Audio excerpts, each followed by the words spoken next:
다 함께 묵도하심으로 수요 예배 드리겠습니다.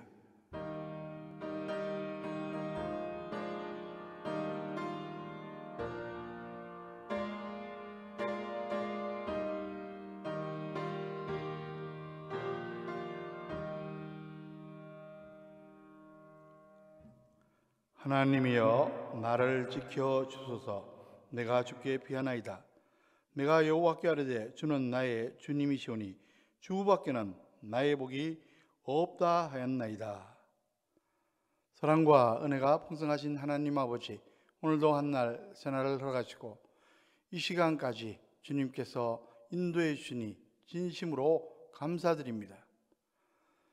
저희들 마음과 정성을 다하여 이 시간 예배드리오니 주님께서 흠양하여 주시고 머리 숙인 모든 주의 자녀들에게는 약속의 말씀으로, 위로의 말씀으로, 소망의 말씀으로 가득 채워 주시옵소서.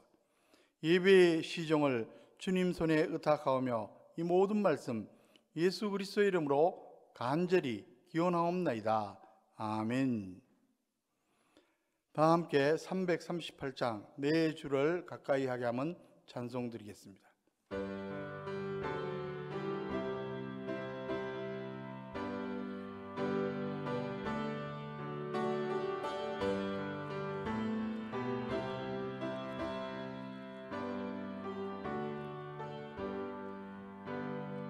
내 주를 가까이 하게 함은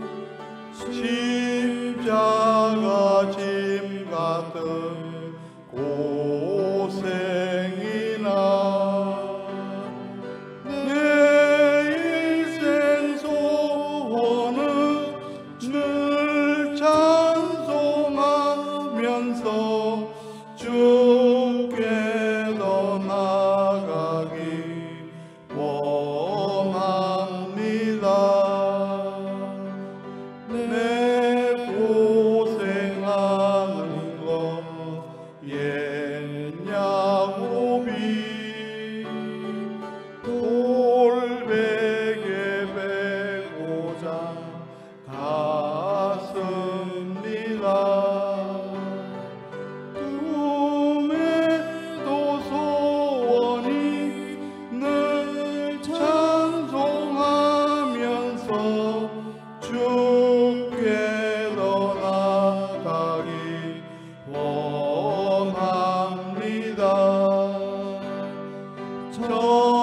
천성에 가는 길 험하여도 생명길 되나니 은혜로다. 천사 날 부르니 늘 찬송하면서 주께 더 나아가기 원합니다.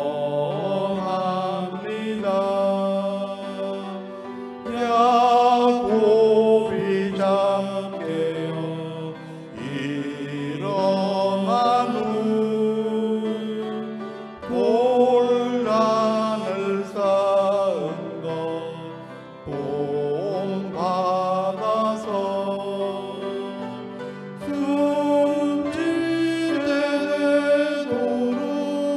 늘 찬송하면서 주께 더 나아가기 원합니다.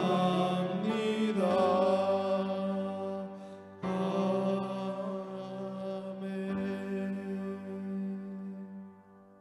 이 시간 이재명 목사님 우리 기도를 인도하시겠습니다.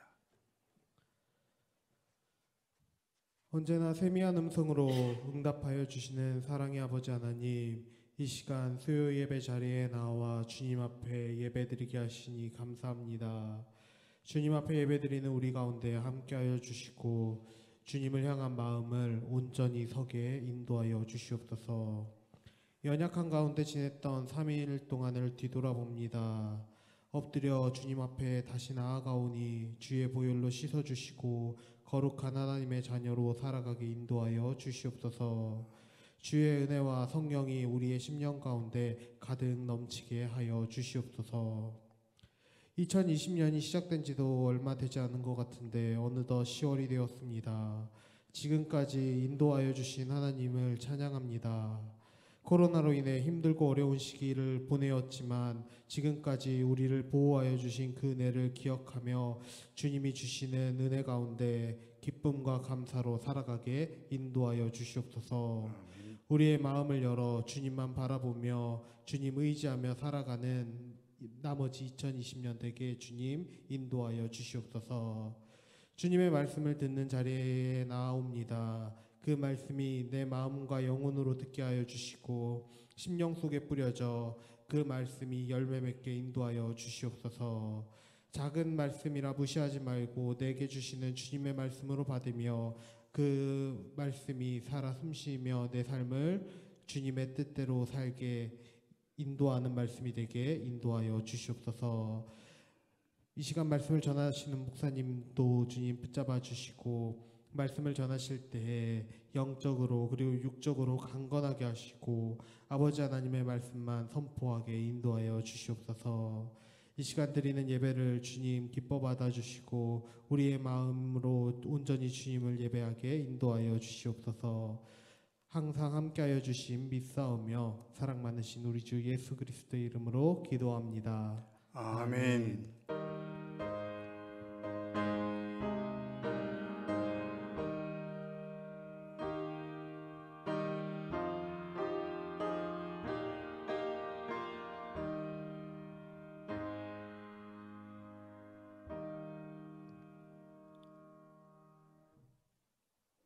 성경 말씀은 요한계시록 13장 16절에서 18절까지 말씀입니다.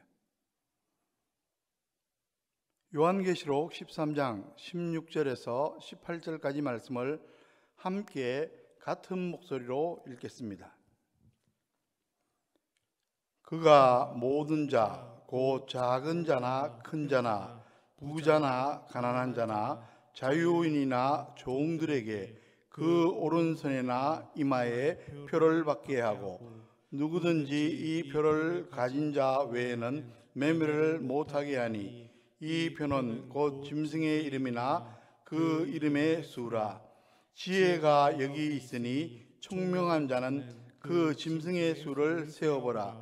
그것은 사람의 수니 그의 수는 666이니라. 아멘.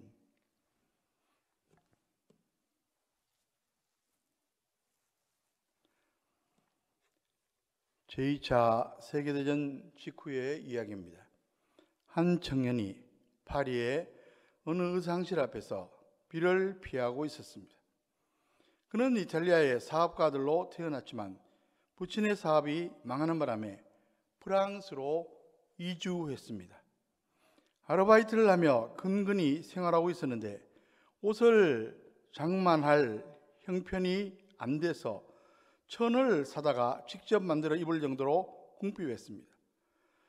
비가 그치기를 기다리며 의상실 안쪽을 기웃거리고 있는데 마침 한 부인이 나옵니다. 그를 유심히 훑어보더니만 이렇게 묻는 것이었습니다. 어머, 옷이 참 멋지네요. 어디서 맞췄습니까? 그가 대답했습니다. 아, 이거요? 제가 만든 겁니다. 그러자 부인이 깜짝 놀라는 표정으로 다시 말했습니다. 정말요? 옷 만드는 재주가 특별하네요. 청년은 그 말을 듣고 뛸 듯이 기뻤습니다. 용기를 얻은 그는 1950년 파리 변두리에 의상실을 오픈합니다.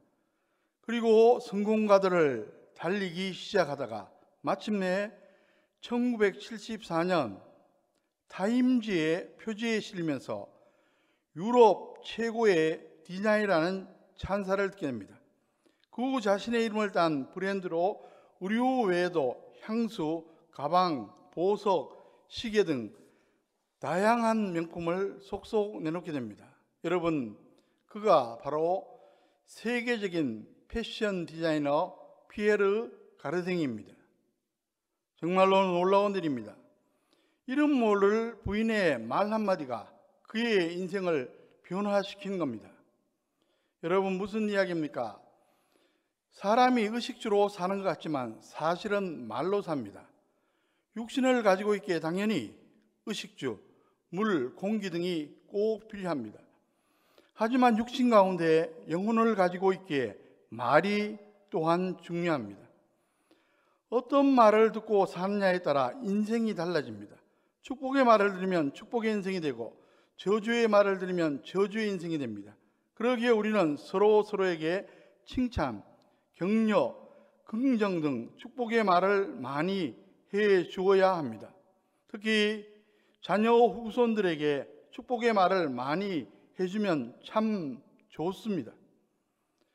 그렇다면 한번 생각해 보십시오. 사람의 말에 이렇게 능력이 있다면 하나님의 말씀은 과연 어떻겠습니까? 두말할 필요가 없습니다. 참으로 놀라운 능력이 들어있습니다. 그렇습니다. 사람은 의식주로만 사는 게 아닙니다. 하나님의 말씀으로 살아야 할 존재입니다. 신약 마태복음 4장을 보시면 예수님이 메시아로서 대중들에게 나서기 전 광야에서 40일 금식하며 사단에게 시험을 받은 사건이 나옵니다. 그 첫 번째 시험이 무엇입니까? 줄이신 예수님에게 돌을 가지고 떡을 만들어 먹으라고 했습니다. 예수님은 인간의 육신을 입고 계셨으므로 허기를 느끼셨습니다. 금식하고 계시니 얼마나 시장하셨겠습니까? 그 틈을 타서 사단이 시험한 겁니다. 예수님은 하나님의 아들이시니까 전능자로서 얼마든지 돌을 떡으로 만들 수가 있습니다. 하지만 금식하는 중이었고 게다가 사단의 말에 고분고분 따를 수 없는 노릇이었습니다. 떡을 먹는 것보다 하나님의 말씀을 지키는 게 훨씬 더 중요했습니다. 그래서 하나님의 말씀으로 사단을 물리치셨습니다. 마태복음 4장 4절을 보시면 예수께서 대답하여 이르시되 기록되었으되 사람이 떡으로만 살 것이 아니요 하나님의 입으로부터 나오는 모든 말씀으로 살 것이라 하였느니라 하시니. 여러분, 예나 지금이나 사단은 우리에게 속삭입니다. 사람은 떡으로 산다. 사람은 의식주로 산다. 그것이면 최고야. 하지만 하나님께서는 우리에게 말씀하십니다. 사람은 하나님의 말씀으로 산다. 부디 사람은 하나님의 말씀으로 산다는 사실을 재확인하심으로 오직 말씀으로 살아 축복의 인생 다 되시기를 주의 이름으로 간절히 축원합니다. 여러분, 하나님의 말씀은 크게 두 가지로 나눌 수가 있습니다. 복음과 율법. 율법은 인간에게 요구하시는 도리적 규범이며 의의 기준입니다. 율법을 다 지키면 의로운 자로 인정받겠지만 인간 중에 율법을 다 지킬 수 있는 자는 한 명도 없습니다. 로마서 3장 20절은 이렇게 말씀합니다. 그러므로 율법 행위로 그의 앞에 의롭다 하심을 얻을 육체가 없나니 율법으로는 죄를 깨달음이니라.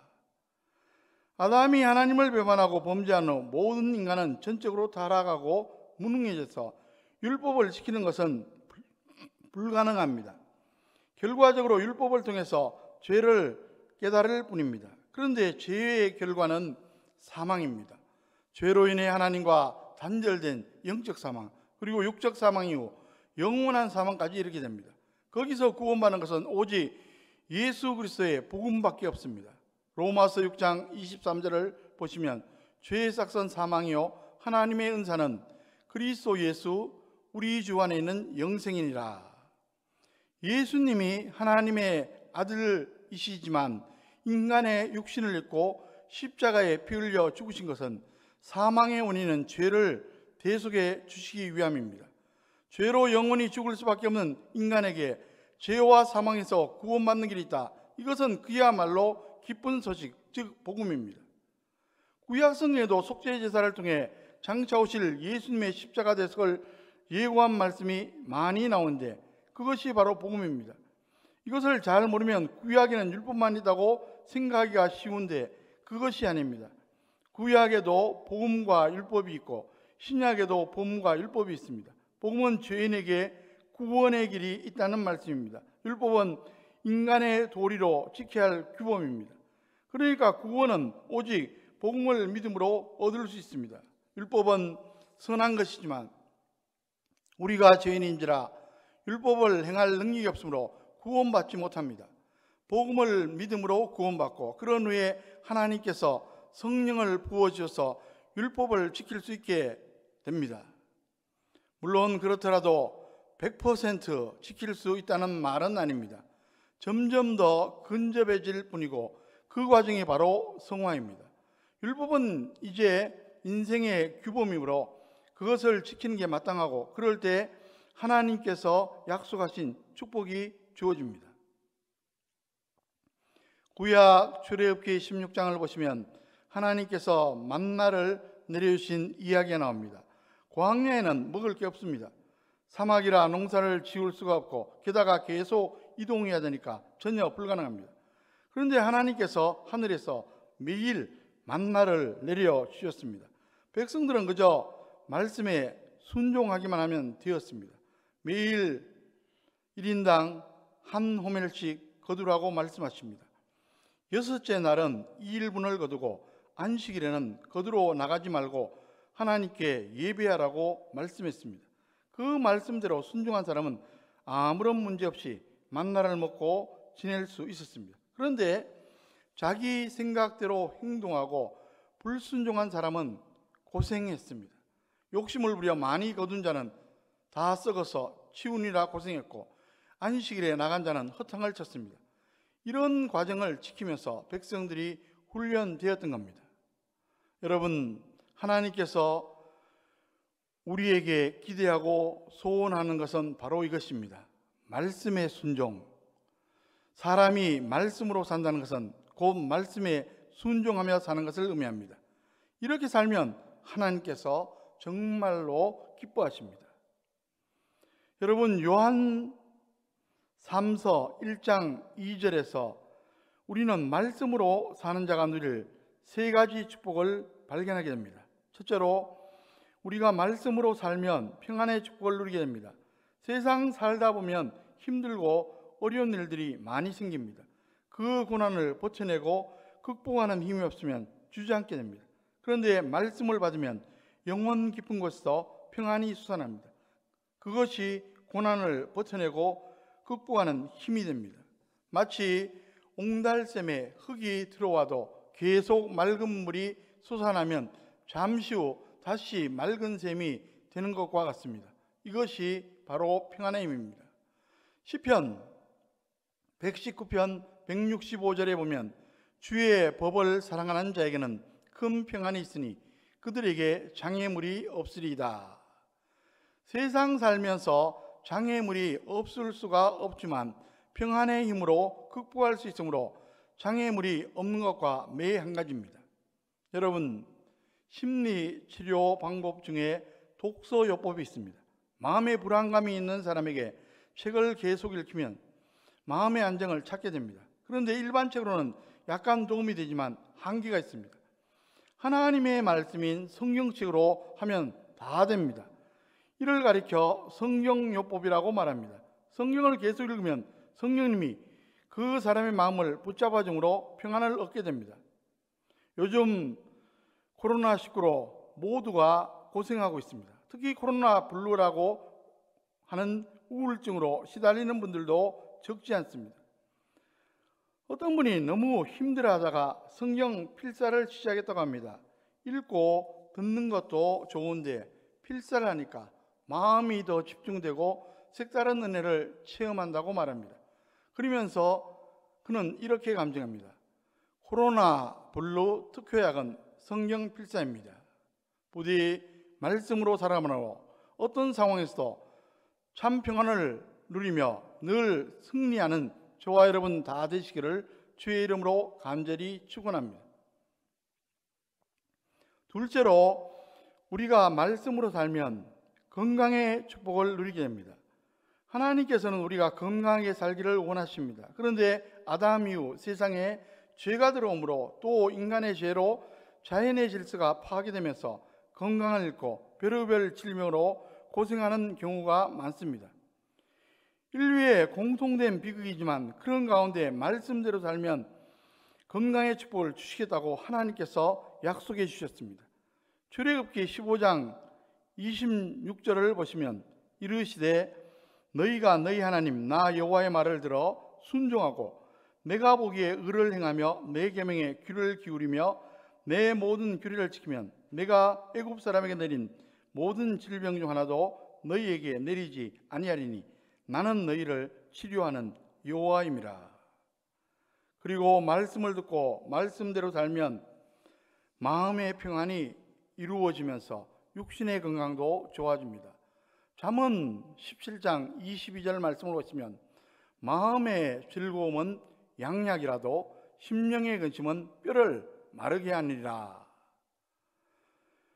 여러분, 우리가 평소에 말씀대로 살면 질병을 예방하고 건강하게 살 수가 있습니다.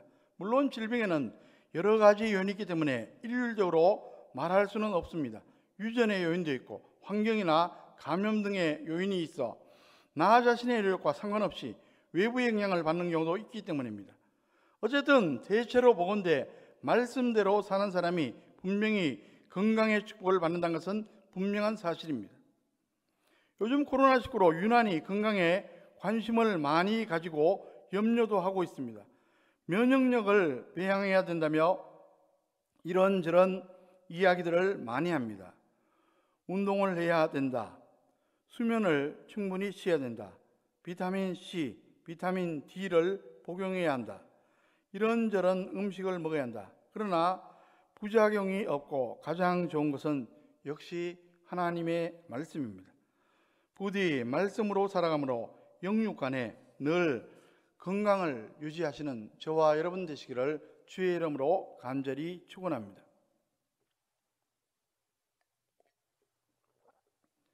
셋째로 우리가 말씀으로 살면 형통의 축복을 누리게 됩니다.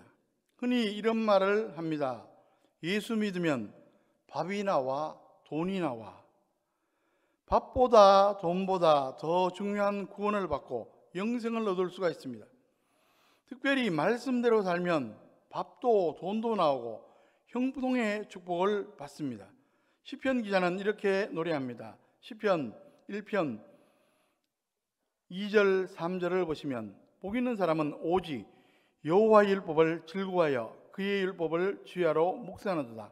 그는 시냇가에 심은 나무가 철을 따라 열매를 맺으며 그 잎사귀가 마르지 아니함 같으니 그가 하는 모든 일이 다 형통하리로다.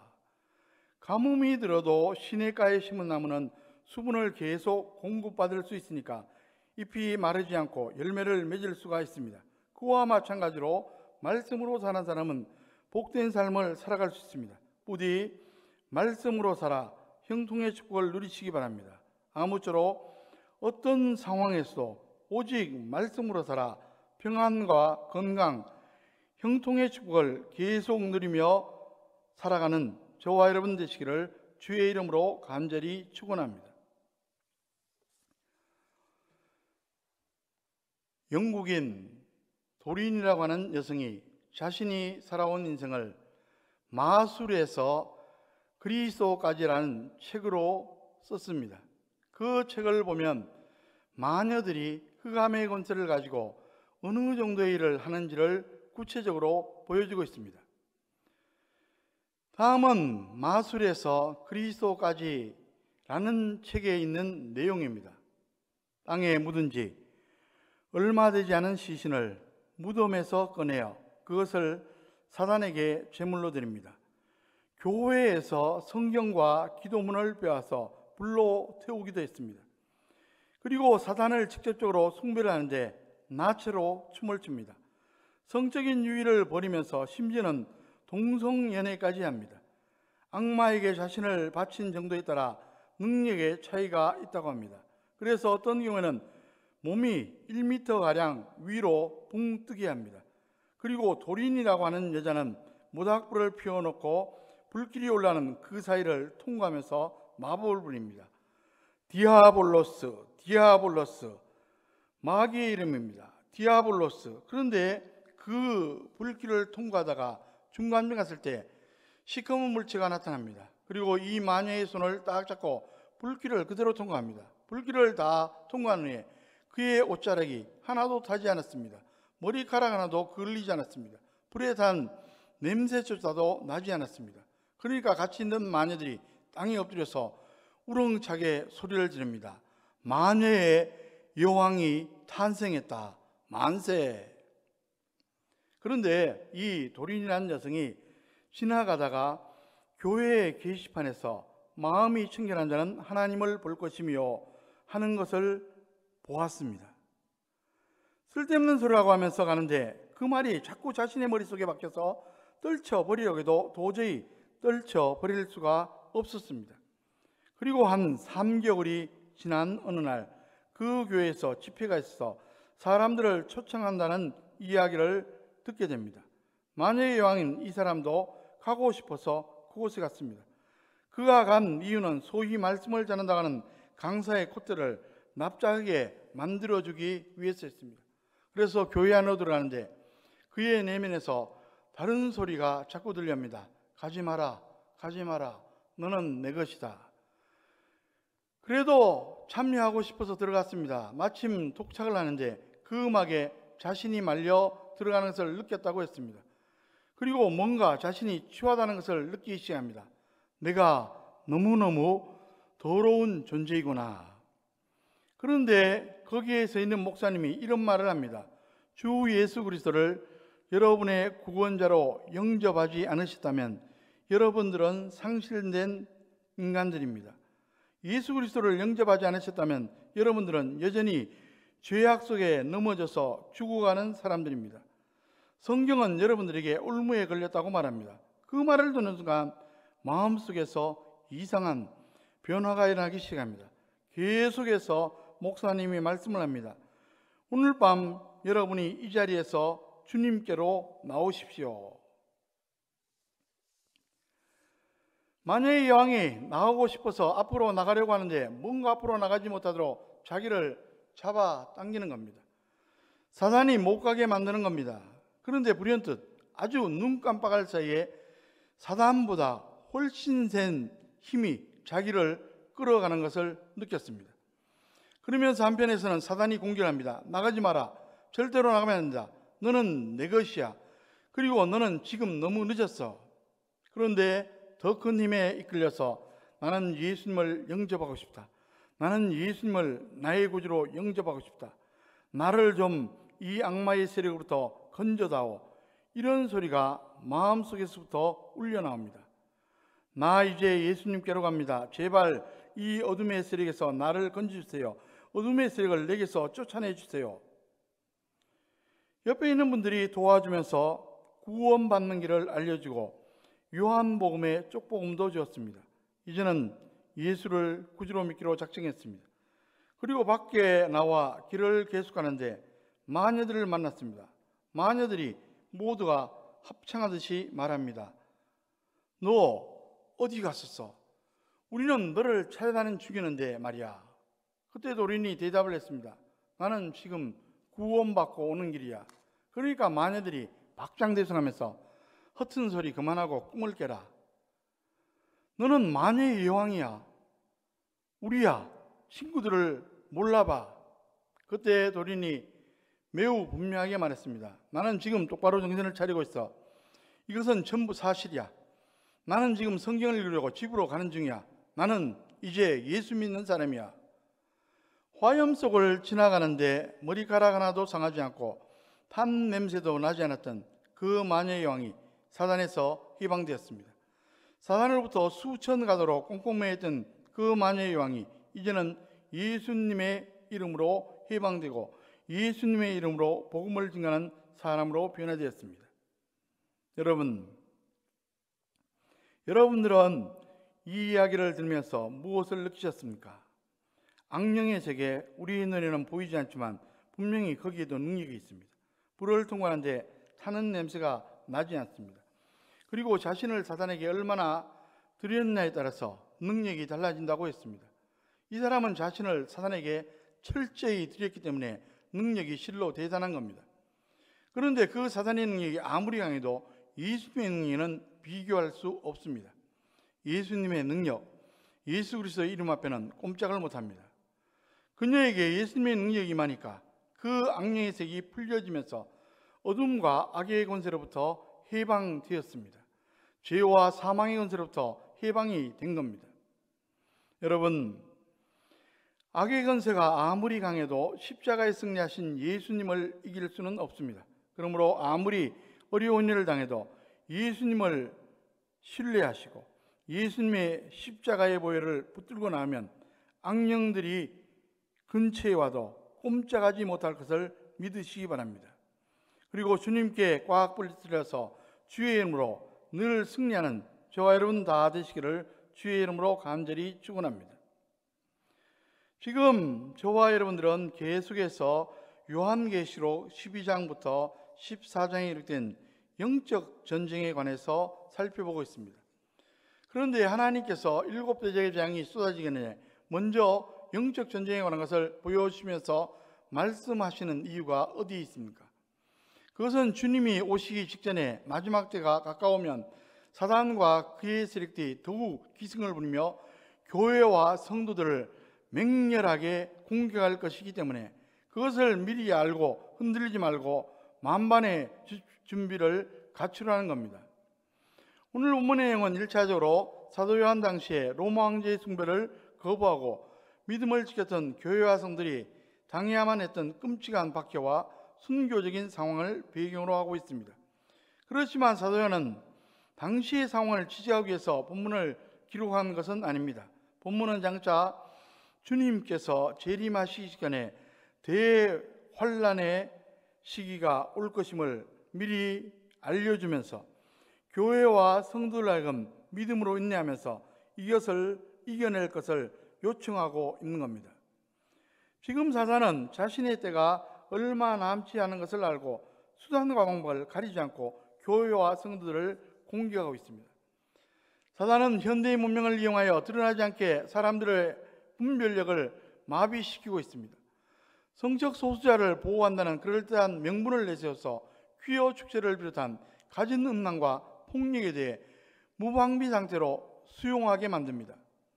소수자 보호법, 차별금지법 이런 것들을 통해서 교묘하게 하나님과 교회를 대적합니다. 심지어 사단은 부정적인 생각이나 내일에 대한 염려와 걱정, 음란한 생각과 같은 어두운 영들을 통해 현대인들의 심령을 공격합니다.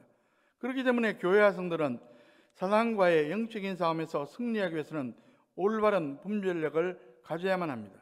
그리고 이런 영적 실상을 정확하게 알아서 응전의 태세를 갖추어 그들의 미혹과 공격에 넘어가지 않도록 해야만 합니다. 그래서 저와 여러분들이 계속 영적 전쟁에 관해서 살펴보고 있는 겁니다. 본문 16절 말씀을 함께 읽도록 하겠습니다.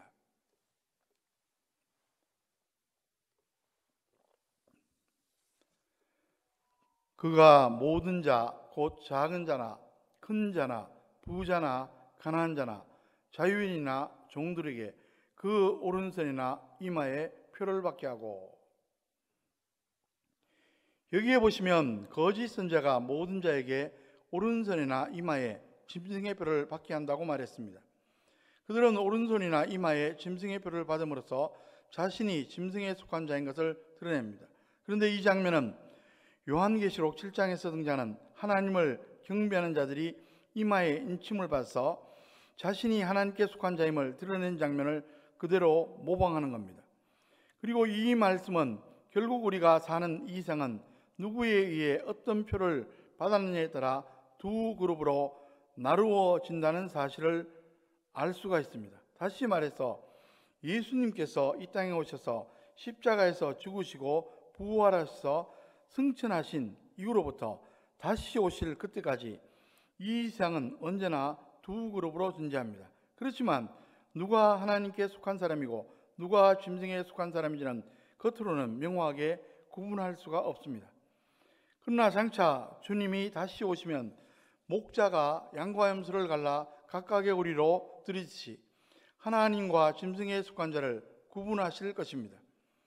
그래서 각각의 처신 천국과 지옥으로 들어가게 하실 겁니다. 그러므로 사단의 세력이 우리를 위협하고 교묘하게 유혹해도 주를 향한 믿음에서 흔들리지 말고 끝까지 인내하면서 믿음을 지킴으로 장차 천국에 다 들어가게 되는 저와 여러분들 되시기를 주의 이름으로 간절히 축원합니다. 본문 17절 말씀을 함께 읽도록 하겠습니다. 누구든지 이 표를 가진 자 외에는 매매를 못하게 하니 이 표는 곧 짐승의 이름이나 그 이름의 수라. 여기에 보시면 이 표가 짐승의 이름이라고 말했습니다. 여기에서 짐승이라고 한 것은 바다에서 나온 짐승을 말합니다. 적 그리스도의 이름이라는 겁니다. 그러니까 적 그리스도의 표를 받게 하는데 누군지 이 표를 받지 않으면 매매도 못하게 한다고 말했습니다. 미리 말씀드리지만 본문에서 말하는 이마나 오른손은 문자적인 의미가 아니라 상징입니다. 이마는 사람의 정신과 생각, 가치관을 의미하고 오른손은 행위나 생업을 상징합니다. 그러니까 이마나 오른손에 짐승의 표를 받는다는 것은 그 생각이나 가치관, 행위들이 하나님을 멀리하고 적그리스도적인 삶을 사는 것을 의미하는 겁니다. 물론 하나님의 인을 받아는 것도 역시 생각이나 행위에서 하나님 중심적인 삶을 사는 것을 의미합니다. 결국 인생은 하나님을 경배하여 하나님의 인을 받지 않으면 짐승을 경배하여 그의 표를 받게 되는 것입니다.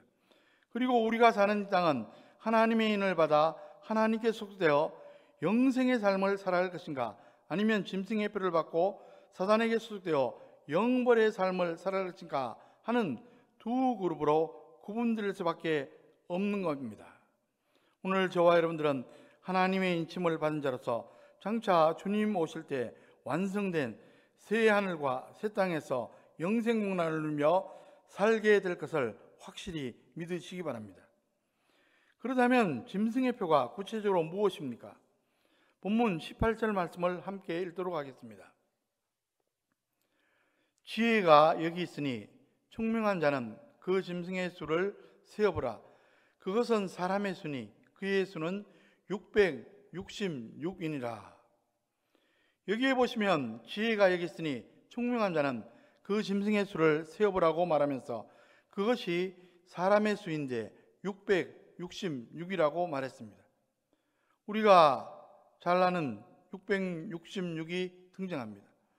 이 666이라는 숫자는 요한계시록을 대하는 사람들에게 있어서 가장 흥미를 끄는 것 중에 하나일 뿐만 아니라 가장 많은 혼란을 일으키고 있는 것이기도 합니다. 오늘 우리는 이 666이라는 숫자의 실상에 대해서 살펴보려고 합니다. 지난 수요일에 살펴본 대로 제일 위에 사단이 있고 그 다음에 적그리스도가 있습니다. 그리고 적그리스도를 선전하는 거짓 선지자가 있습니다. 이것이 사단의 삼두치자인데 세계 역사와 더불어서 끊임없이 반복 나타납니다. 보십시오. 지금도 적그리스도는 계속해서 역사하고 있습니다. 이것이 숨겨져 있다가 역사의 어느 한순간에 툭 튀어져 나오는데 계속해서 반복됩니다. 그러다가 예수님께서 다시 오시기 직전에 아주 강력한 세력으로 역사에 등장합니다. 그래서 마지막 적그리스도에게 나타날 겁니다. 그리고 거짓 선자도 거짓의 사상을 통해 끊임없이 하나님의 백성들과 불신자들을 속이고 미혹하는 일을 계속합니다. 이것이 어떤 때는 강하게 나타났다가 어떤 때는 약하게 나타납니다. 그렇게 계속 반복되다가 예수님이 다시 오시기 직전에 우두머리인 사단과 적그리스도와 거짓 선자들이 삼위일체가 되어서 속된 말로 발악을 하게 됩니다. 그 발악하는 때에 많은 사람들이 영향을 받게 되는데 그 발악하는 방식이 오른손이나 이마에 표를 준다는 겁니다. 그리고 그것이 666이라는 것입니다. 그런데 이 666을 놓고 많은 논란들이 있어 왔습니다. 그 가운데 대표인정한 66이 말세에 나타날 적그리스도의 숫자라는 것입니다. 그래서 많은 학자들은 이 숫자가 어떤 문자를 나타낸다고 생각했습니다. 이런 것을 게마트리아라고 말합니다. 게마트리아라는 것은 히브리어나 헬라어의 알파벳이 각각 고유의 수를 지니고 있는데 요한계시록의 저자인 사도 요한은 짐승의 전체를 구체적으로 나타내지 않기 위해 그의 이름에 알파벳들에 해당되는 수치합인 666을 제시했다고 주장하는 그런 학설입니다. 이와 같은 논리로 666에 해당되는 자로서 로마의 네로 황제가 가장 유력한 인물로 지목되기도 했고, 현대에는 히틀러나 심지어 로마 가톨릭의 교황이 지목되기도 했습니다. 그런가 하면 컴퓨터가 666이라고 주장하기도 했습니다. 어떻게 컴퓨터가 666일 수가 있는가? 컴퓨터라는 영어의 단어를 아라비아 숫자로 환원해보면 C자가 18이고 O자가 90이고 M자가 78이고 P자가 96이고 U자가 126이고 T자가 120이고 E자가 30이고 마지막 R자가 108입니다. 이렇게 해서 더하기를 하면 합이 666이 되는 겁니다. 따라서 이 컴퓨터가 말세에 나타날 적그리스도 곧 666이라고 주장하는 사람들도 있었습니다. 그러니까 이제 멀지 않은 장래에 초대형 컴퓨터가 등장하고 이 컴퓨터 속에 전 세계에 살고 있는 모든 사람들의 자료가 다 입력이 된다는 겁니다. 그리고 사람들의 몸에는 컴퓨터의 칩이 박힙니다. 그래서 적그리스도가 이 슈퍼컴퓨터를 통해서 전 세계에 살고 있는 모든 사람들을 통제한다는 것입니다. 그런데 지금 우리가 바로 컴퓨터 시대에 살고 있습니다. 그리고 이 이론대로 한다면 컴퓨터 계통에서 일하는 분들은 다 적그리스도의 부하가 된다고 볼 수 있지 않겠습니까? 컴퓨터만 666이 아니고 신용카드도 666이 되고 멀지 않은 장래에 만국 통상화폐가 나타나는데 그것도 666의 문신으로 바뀐다고 주장하는 사람들이 있었습니다. 그리고 상품을 거래할 때 찍는 바코드도 666이라고 주장하는 사람들이 있었습니다.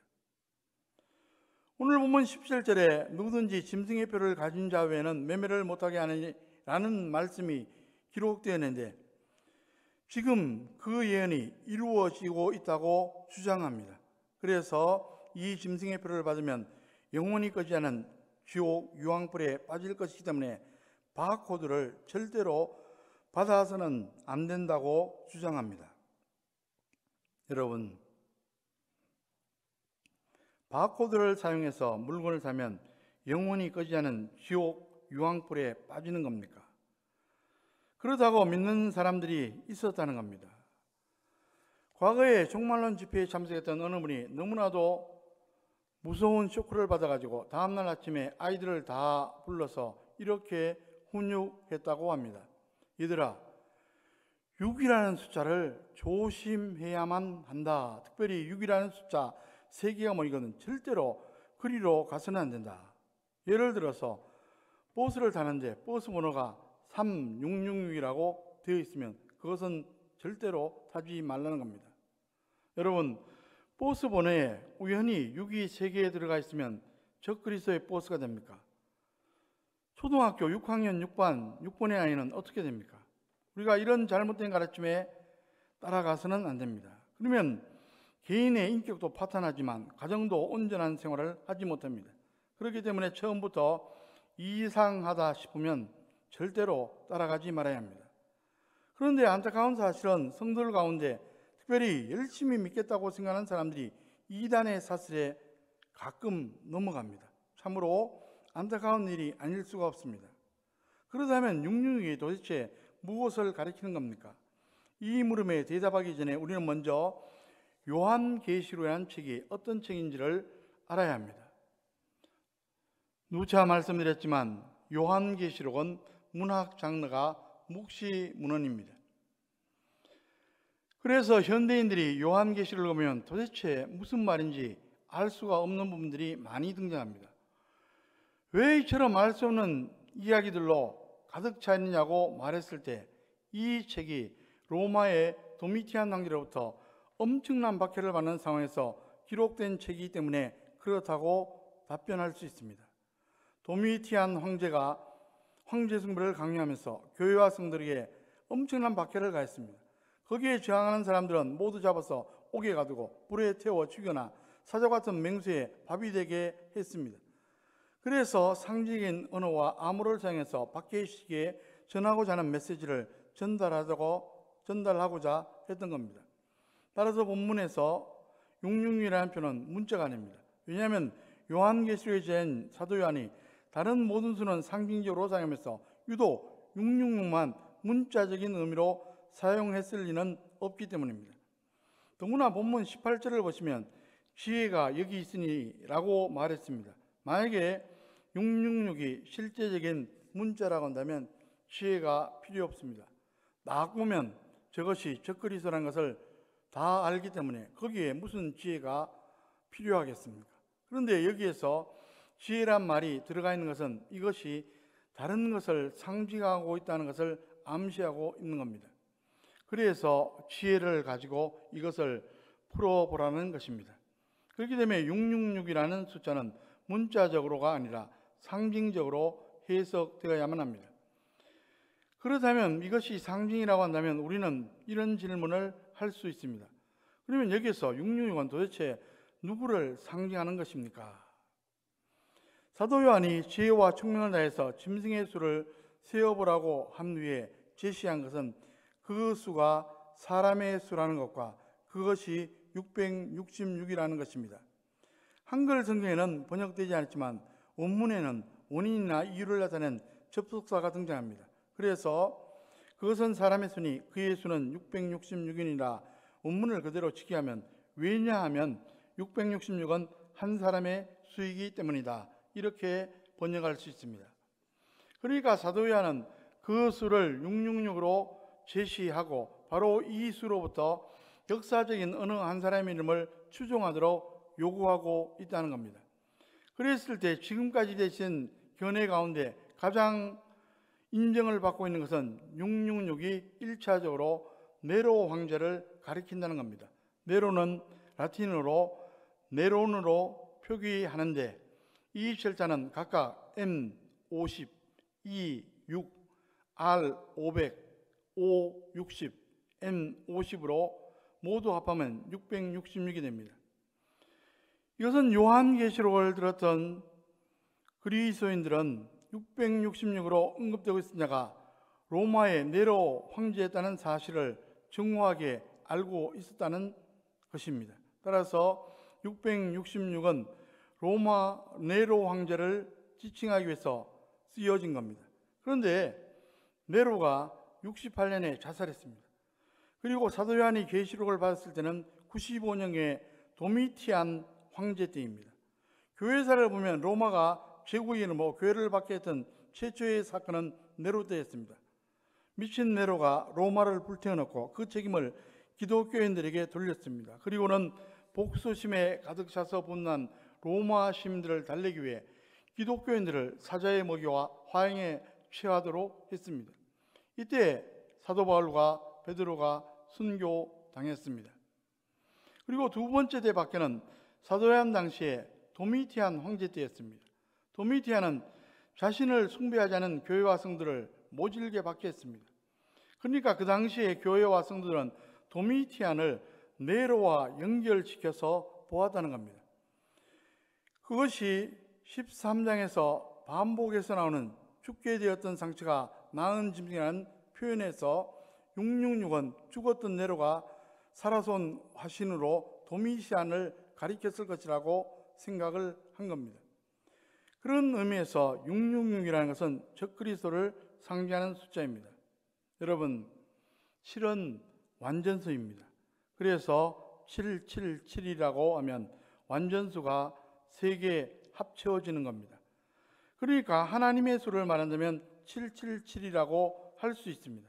반면에 6은 완전보다 모자라는 숫자입니다. 적그리스도는 완전해서 모자라는 어떤 존재라고 할 수 있습니다. 그런데 그 존재가 삼위일체 하나님을 흉내내는데 사단, 적그리스도, 거짓 선지자로 흉내를 내니까 666이라고 하는 겁니다.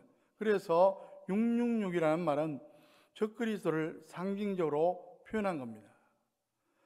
따라서 상징적인 숫자이기 때문에 666이라는 숫자에 노이로제에 걸리거나 지나치게 두려워할 필요는 없습니다. 그리고 주변에서 666을 해석한다고 하면서 바코드가 어떻고 컴퓨터가 어떻다 하면서 사람들에게 두려움을 주고 미혹할 때 결코 거기에 넘어가서는 안 되는 겁니다. 그저 말씀대로 사도 요한 당시에 교회를 굉장히 박해하던 황제 세력이 있었고, 그 다음에 예수님이 오시기 전에 교회를 엄청나게 박해야 될 또 하나의 세력이 등장하는데, 그것이 숫자로 말하면 666입니다. 다시 말해서 666이란 짐승의 수를 판독하는 통찰보다 짐승의 도덕적인 본질을 파악하는 통찰이 더 중요하다는 겁니다.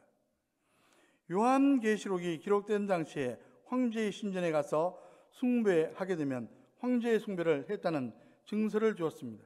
이것이 짐승의 표인데 이 표가 있어야만 물건을 구입할 수 있었습니다. 이것은 그 당시 박해가 얼마나 심각했던가를 보여주는 이야기입니다. 그러니까 황제 숭배하지 않으면 물건조차 살 수 없을 정도로 생존에 위협을 받는 그런 상황이 된 겁니다.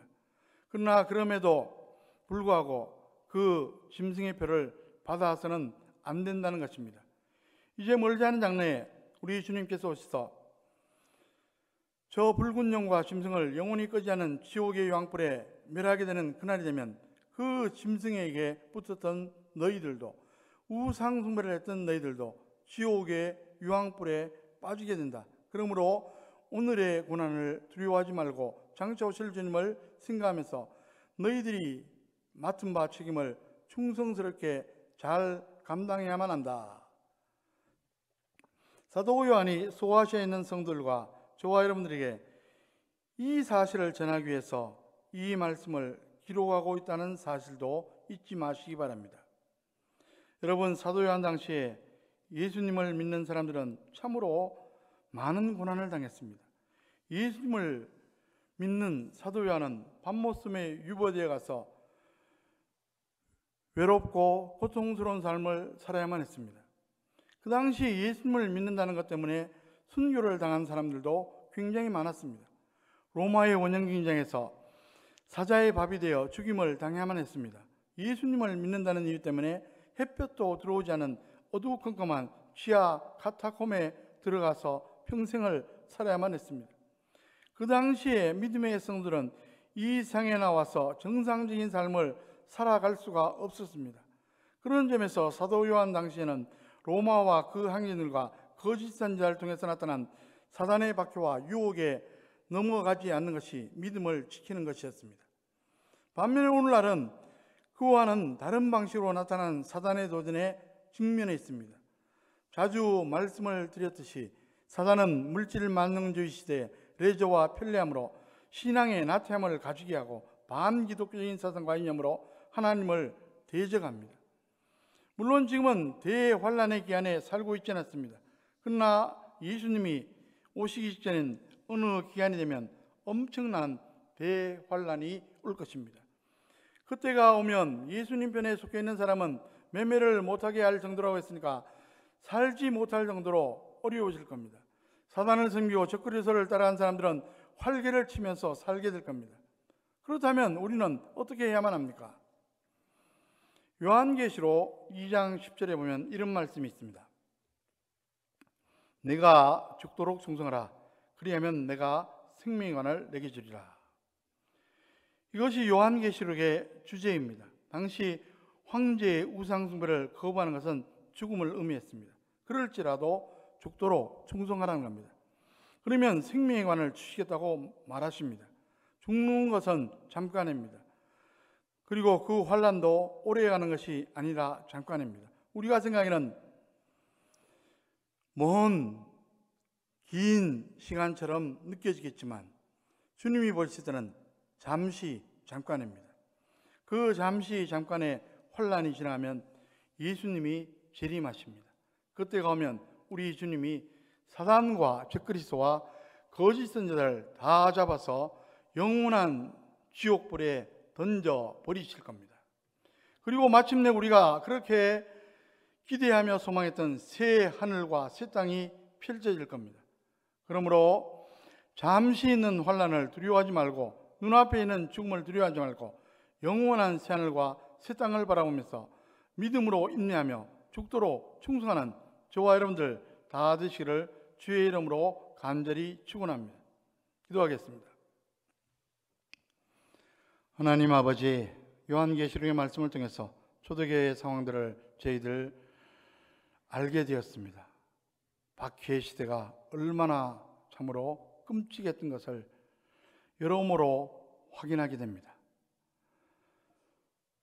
지금도 여러 가지 현실적인 어려움들이 존재하지만 이제 앞으로 대환란이면 더욱더 극심한 박해가 있을 것이라고 성경은 우리에게 말씀하고 있습니다. 저희들 마지막 때에 믿음을 보겠냐고 했는데 저희들 부족하지만 믿음을 보이고 죽도록 충성하는 저희들이 될 수 있도록 인도하여 주시옵소서. 우리 주의 성령께서 동행하여 주시옵소서. 이 시간 간절히 소원합니다. 우리 가운데 육신의 약함으로 인해서 힘들어하는 분들이 많이 있습니다. 육신의 약한 분들을 보수하여 주시옵소서. 또 중환 환자들도 있습니다. 주님께서 특별한 은혜 베풀어 주시옵소서. 예수 그리스도의 이름으로 간절히 기도하옵나이다. 아멘. 다 함께 597장 이전의 주님을 내가 몰라 찬송 드리겠습니다.